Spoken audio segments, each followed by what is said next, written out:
कन्हैया तेरे जन्म से व्रजः जयति अधिकम। कि कन्हैया तेरे जन्म से इस ब्रज धाम की जो जय जयकार है, इसकी जो शोभा है वो और अधिक हो गई है। स्वयं इंदिरा और जो साक्षात वो लक्ष्मी है, जो इंदिरा है, वो यहाँ पर आश्रय ग्रहण करके विराजमान हो गई। सरस्वत निरंतर शाश्वत रूप में, निरंतर हर क्षण हर रूप में, हर कण कण में एवं हर पल विपल में यहाँ पर विराजमान रहती वो लक्ष्मी इस स्थान को छोड़कर के नहीं जाती। और कन्हैया अशुल्क राशि का ले कन्हैया तेरी विमोह राशि में कोई नौकर रखता है तो पैसे देकर के, शुल्क देकर के रखता है, लेकिन हम सब ये शुल्क राशि का है। हम तुझसे कोई पैसा नहीं लेती, बस तेरे प्रति हमारे प्रेम भाव में ही मंत्र की तेरी भक्ति करती है। और स्त्री पुत्र भ्रातृ बांधवान, और यदि तू ये कहता हो कि हमने तेरे लिए क्या छोड़ा है, क्या किया है, तो स्त्री पुत्र और भाइयों को, हमारे घर की सास ससुर माताएं पुत्र आदि तथा बांधव और भी जो हमारा समस्त परिवार है, उस सब को छोड़कर के हाथ की काल में तेरे पास आई है।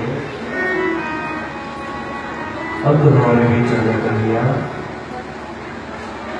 हमारे मन का जो मैल है अब वो दूर हो गया। अब तो आ गया। अरे कन्हैया तेरे क्या गुणगान करें, तब कथामृतम, कि कन्हैया तेरी कथा अमृत है और तप्त जीवनम, और जो तप्त जीवन को, इस संतप्त जीवन को, इस दुखी जीवन को कल्मषापहम, इसके सभी पापों का नाश करने वाली है, सभी दुखों का नाश करने वाली पूरी कथा है कन्हैया। कवि भी लिखितम, और जो महान लोगों के द्वारा इस कथा को अनुभव किया गया है, इसको पढ़ा गया है। और कन्हैया तेरी कथा निरंतर पापों का क्षय करने वाली है। और श्रवण मंगलम जो सिर्फ सुनने मात्र से मंगल करती है। अरे यदि हम और कोई सिद्धांत अपनाते हैं तो हमें उसके सबसे अधिक नियमों का पालन करना पड़ता है, उसके लिए अनेकों सामग्रियां जुटानी पड़ती हैं। लेकिन तेरी कथा तो इतनी दिव्य है कि सिर्फ सुनने मात्र से हमारा कल्याण करती है। यही तो महात्म्य में ब्रह्मा जी ने भी कहा था, मेरे भगवत रूपम शास्त्रम भागवतम करो पठनात् श्रवणात् सत्य वैकुंठ फलदायकम। कि कलु काल में रचित श्रीमद् भागवत शास्त्र शुभ शास्त्र इतना दिव्य है कि पठनात् श्रवणात् सत्य जो सिर्फ पढ़ने या सुनने मात्र से वैकुंठ फलदायकम खुद वो गोलोक धाम प्रदान कर देती है। ऐसी महान कथा कन्हैया। और श्रीमदातम जो श्रीमद की उपाधि से अलंकृत है कन्हैया। इस पूरी पृथ्वी पर सिर्फ 2 ग्रंथ ऐसे हैं जो श्रीमद उपाधि से अलंकृत हैं। एक श्रीमद भगवत गीता जो खुद मेरे कन्हैया के मुखारबिंद से निकली है, पद्म मुखात मेरे सीता जो खुद कमल रूपी मुखारबिंद को धारण करने वाले मेरे कन्हैया के मुख से निकली है।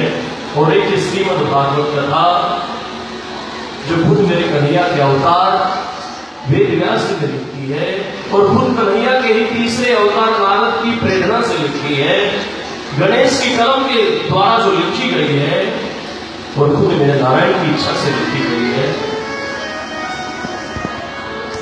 जहां चतुश्लोकी भागवत के रूप में खुद मेरे नारायण ब्रह्मा जी को उपदेश करते हैं चतुश्लोकी भागवत का, और नारद ब्रह्मा जी से नारद जी के पास वह कथा आती है और वही फिर आकर के जो वेदव्यास के द्वारा 18,000 श्लोकों में ऐसा सरल माध्यम के रूप में हम सब के सामने प्रकट होती है।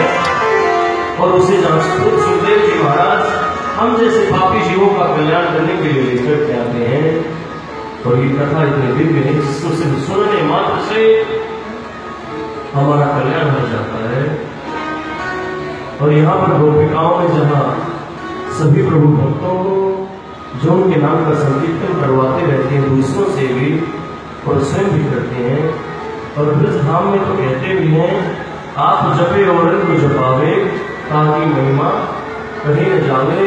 कि कन्हैया जो तेरी कथा को अन्य भक्तों के मध्य में सुनाते हैं, एक भूरी राजा, अरे वो बहुत बड़े रानी हैं जो इस दिव्य अनमोल नाम को हम सब के बीच लेकर के आते हैं। जैसे आगे और जहाँ सभी गोपिकाएं मेरी कन्हैया की बाल लीलाओं को याद करते हुए यहाँ पर अश्रुधारा बहाते हुए उन्हें याद करते हैं। और जब आंखों के माध्यम से उनका सारा अहंकार सारा पाप बह जाता है, उसके पश्चात जहाँ फिर से मेरे कन्हैया उनके बीच में प्रकट होते हैं। जैसे